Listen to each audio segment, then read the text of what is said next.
My name's McGavigan. I'm a mechanical engineer and I study manufacturing management at Ulster. I've been a mechanical engineer for about 6 years and I've recently started my own company where I develop musical instruments from composite materials and also build accessories for musical instruments.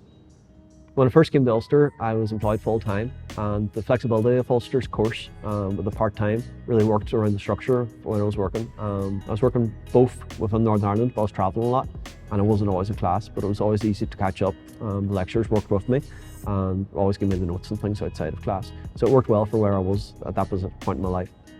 I chose to do a postgraduate degree at Ulster because I wanted to be a chartered engineer. At the time, the requirements were you had to complete a master's degree that was accredited by the Institute of Mechanical Engineering. The course I completed was, and that's now opened the opportunity of chartership for me. My life has changed since starting postgraduate study, as I'm now self-employed and have my own company. What really helped me do that was the research I've conducted through my dissertation. That enabled me to achieve funding through InvestNI and other opportunities. I'd advise anyone considering postgraduate study at Ulster to just go for it. The flexibility was great. I was able to work around all my work commitments as well as my social commitments outside of work.